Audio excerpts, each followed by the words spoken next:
আসসালামু আলাইকুম। আন্তর্জাতিক সর্বশেষ আপডেট সংবাদে আপনাকে স্বাগতম। শুরুতেই জানিয়ে দেব সংবাদ শিরোনাম। শুরুতে জানিয়ে দেব যুক্তরাষ্ট্রের তৈরি 8টি ATACMS ক্ষেপণাস্ত্র ভূপাতিত করল রাশিয়া। এরপরে জানিয়ে দেব ক্ষমতা গ্রহণের সাথে সাথে সাজার মুখোমুখি হতে যাচ্ছেন মার্কিন প্রেসিডেন্ট ডোনাল্ড ট্রাম্প। অন্যদিকে তুরস্ক থেকে বাংলাদেশ ট্যাঙ্ক কিনছে, নজর রাখছে ভারত। সর্বশেষ জানিয়ে দেব গাজায় দ্রুত স্থায়ী যুদ্ধবিরতি চায় হামাস, জানিয়েছে বাসেম নাইম। এতক্ষণ শুনছিলেন সংবাদ শিরোনাম, এবারে বিস্তারিত। যুক্তরাষ্ট্রের তৈরি 8টি ATACMS ক্ষেপণাস্ত্র ভূপাতিত করেছে রাশিয়া। মার্কিন যুক্তরাষ্ট্রে সরবরাহকৃত 8টি স্বল্প পাল্লার ব্যালিস্টিক ক্ষেপণাস্ত্র ATACMS গুলি করে ভূপাতিত করছে। মার্কিন প্রেসিডেন্ট জো বাইডেন গত নভেম্বরে ইউক্রেনকে এই ক্ষেপণাস্ত্র ব্যবহারের অনুমতি দিয়েছেন। এগুলো ব্যবহার করে রাশিয়ায় হামলা হলে কিয়েভের মধ্যাঞ্চলে হাইপারসনিক ব্যালিস্টিক ক্ষেপণাস্ত্র দিয়ে হামলা চালানোর হুঁশিয়ারি দিয়েছিল মস্কো। লকহিড মার্টিনের তৈরি করা ATACMS একটি স্বল্প পাল্লার ব্যালিস্টিক ক্ষেপণাস্ত্র। এর মডেলের উপর ভিত্তি করে এটি 300 কিলোমিটার দূরের লক্ষ্যবস্তুতে আঘাত হানতে পারে। এতে প্রায় 375 পাউন্ড বিস্ফোরক থাকে। রুশ প্রতিরক্ষা মন্ত্রণালয় আজ জানিয়েছে আকাশ প্রতিরক্ষা ব্যবস্থা 8টি ATACMS ক্ষেপণাস্ত্র এবং 72টি ড্রোন গুলি করে ভূপাতিত করছে। এছাড়া রাশিয়ার পূর্ব লুহানস্ক শহরে কিয়েভের নিয়ন্ত্রণে থাকা নাদিয়া গ্রামটি দখল করেছে বলে মন্ত্রণালয় জানিয়েছেন। 2024 সালে রাশিয়া ইউক্রেনে প্রায় 4000 বর্গ কিলোমিটার এলাকা দখল করছে বলে ফরাসি বার্তা সংস্থা AFP এক প্রতিবেদনে উল্লেখ করেছেন। রাশিয়ার প্রতিরক্ষা মন্ত্রণালয় আরও জানিয়েছেন তাদের বিমান প্রতিরক্ষা ব্যবস্থা আজ সকালে রাশিয়ার ভূখণ্ডে 10টি ইউক্রেনীয় ড্রোন গুলি করে ভূপাতিত করছে, যার মধ্যে 3টি ড্রোন ভূপাতিত করা হয়েছে উত্তর লেনিনগ্রাদ অঞ্চলে। এদিকে ক্ষমতা পাওয়ার আগেই সাজার মুখোমুখি হতে যাচ্ছে ডোনাল্ড ট্রাম্প। নভেম্বর মাসে অনুষ্ঠিত নির্বাচনে জয়ী হওয়ার পর যুক্তরাষ্ট্রের নবনির্বাচিত প্রেসিডেন্ট ডোনাল্ড ট্রাম্পের বিরুদ্ধে একটি আইনগত সংকট তৈরি হয়েছে। তিনি পর্ন তারকা স্টর্মি ড্যানিয়েলসকে 2006 সালে যৌন সম্পর্কের বিষয়টি গোপন রাখতে ঘুষ দেওয়ার অভিযোগে ফৌজদারি মামলায় দোষী সাব্যস্ত হয়েছেন। আদালত আগামী 10ই জানুয়ারি এই মামলায় ট্রাম্পের সাজা ঘোষণা করবেন। তবে শুক্রবার 3রা জানুয়ারি এক বিচারক জানিয়েছেন তাকে কারাগারে পাঠানোর সম্ভাবনা কম এবং তিনি নিঃশর্ত মুক্তি দেওয়ার কথা ভাবছেন। ব্রিটিশ সংবাদ মাধ্যম বিবিসির এক প্রতিবেদন থেকে এই খবর পাওয়া যায়। এদিকে স্টর্মি ড্যানিয়েলসের অভিযোগ অনুযায়ী 2006 সালে নেভাডা অঙ্গরাজ্যে এক হোটেলে ডোনাল্ড ট্রাম্পের সঙ্গে তার যৌন সম্পর্ক হয়েছিল। এই ঘটনা যাতে জনসমক্ষে না আসে তার জন্য 2016 সালে তার আইনজীবী মাইকেল কোহেনের মাধ্যমে স্টর্মি ড্যানিয়েলসকে $1,30,000 ঘুষ দেন। তখন ট্রাম্প মার্কিন প্রেসিডেন্ট নির্বাচনে রিপাবলিকান প্রার্থী হিসেবে প্রচারণা চালাচ্ছিলেন। সেই সময়কার এই অর্থ পরিশোধের তথ্য তিনি তার ব্যবসায়িক নথিতে গোপন করেছিলেন। ওই ঘুষ প্রদান এবং তথ্য গোপনের ঘটনায় ট্রাম্পের বিরুদ্ধে ফৌজদারি মামলা দায়ের করা হয়। 2022 সালের মে মাসে ট্রাম্পকে দোষী সাব্যস্ত করা হয়, যদিও ট্রাম্প বারবার দাবি করছেন এটি একটি রাজনৈতিক ষড়যন্ত্র এবং এই অভিযোগ তিনি অস্বীকার করেছেন।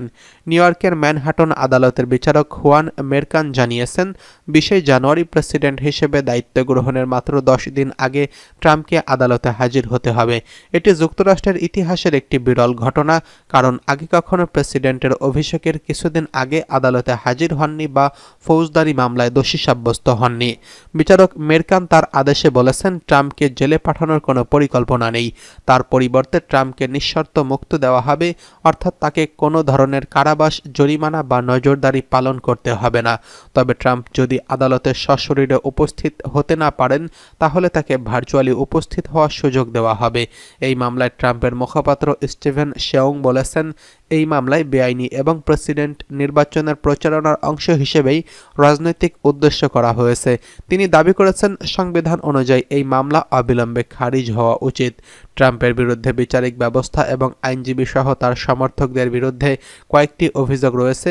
বিচারক মেরকান জানিয়েছেন ট্রাম্প তার সামাজিক যোগাযোগ মাধ্যমের বিচারক, জুরি এবং আইনকে অসম্মান করে প্রচারণা চালিয়েছেন, যার ফলে 10টি অবমাননার অভিযোগ প্রমাণিত হয়েছে।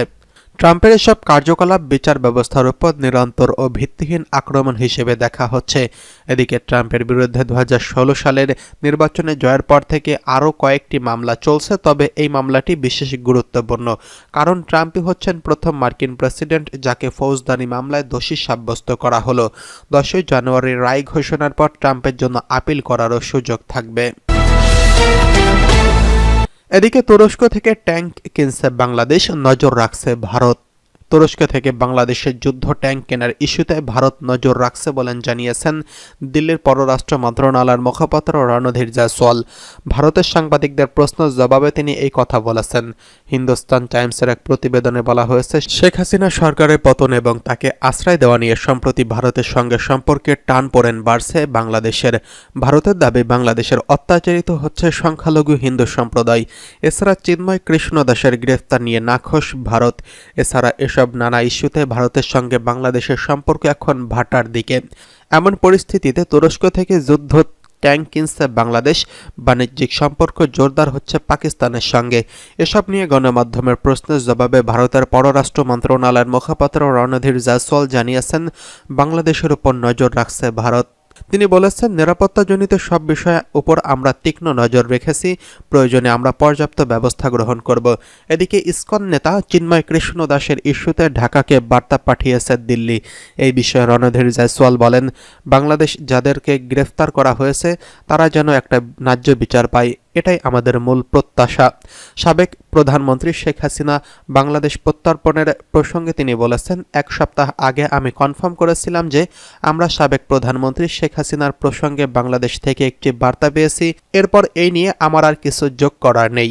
হিন্দুস্তান টাইমস বলছে, শুধু একটা ভার্বাল নোট দিয়েই দিল্লির কাছ থেকে শেখ হাসিনাকে ফেরত চেয়েছিল ঢাকা, তবে এই দাবির প্রেক্ষিতে সব আনুষ্ঠানিকতা নাকি সম্পন্ন করেনি বাংলাদেশ সরকার। হিন্দুস্তান টাইমসের রিপোর্ট অনুযায়ী এই ধরনের প্রত্যর্পণের দাবির প্রেক্ষিতে অনেক গুরুত্বপূর্ণ ফর্মালিটি থাকে, তবে বাংলাদেশ সরকার সেসব না করেই বলে যাচ্ছে শেখ হাসিনাকে দিল্লি ফেরত পাঠাবে না। এসবের মাঝে ভারত বাংলাদেশের নোট ভার্বালের জবাব নাও দিতে পারে। নাম প্রকাশে অনিচ্ছুক এক শীর্ষ সরকারি কর্মকর্তা নাকি এই বিষয়ে এমনটাই জানিয়েছেন সংবাদ মাধ্যমকে। এদিকে গাজায় দ্রুত স্থায়ী যুদ্ধবিরতি চায় হামাস। গাজায় স্থায়ী যুদ্ধবিরতির চুক্তি দ্রুত বাস্তবায়ন দেখতে আগ্রহী ফিলিস্তিনের সশস্ত্র গোষ্ঠী হামাস। শুক্রবার ৩রা জানুয়ারি যুদ্ধবিরতি নিয়ে কাতারের সঙ্গে পরোক্ষ বৈঠকে নতুন দফায় এই মন্তব্য করেছে জ্যেষ্ঠ কর্মকর্তা বাসেম নাইম। মধ্যপ্রাচ্য বিষয়ক সংবাদ মাধ্যম মিডল ইস্ট আই এই খবর জানিয়েছেন। নাইমকে উদ্ধৃত করে ব্রিটিশ বার্তা সংস্থা রয়টার্সের এক প্রতিবেদনে বলা হয়েছে, গাজায় স্থায়ী যুদ্ধবিরতি এবং উপত্যকা থেকে ইসরায়েলি সেনা প্রত্যাহার করাকে মূল বিবেচনায় রেখে নতুন দফার আলোচনা চলছে। গত এক বছর ধরে দোহায় চলমান আলোচনায় কোনো কার্যকর সমঝোতা না হওয়ায় হামাস ও ইসরায়েলের মধ্যে একটি স্থায়ী যুদ্ধবিরতি এখন অধরা রয়ে গেছে। বৃহস্পতিবার ইসরায়েলি প্রধানমন্ত্রী বেঞ্জামিন নেতানিয়াহু যুদ্ধবিরতির আলোচনার জন্য একটি প্রতিনিধি দল পুনরায় প্রেরণের অনুমোদন দিয়েছেন, তবে যুদ্ধের স্থায়ী সমাপ্তির সম্ভাবনাকে প্রকাশ্যে অস্বীকার করে যাচ্ছেন তিনি। হামাস ও ইসরায়েল 2023 সালের ডিসেম্বরে একটি যুদ্ধবিরতির চুক্তির সমঝোতার চেষ্টা করেছিলেন, তবে তখনও হামাস অভিযোগ করেছিল যে ইসরায়েলি আলোচকরা নতুন শর্ত চাপিয়ে সমঝোতার পথে বাধা সৃষ্টি করছে।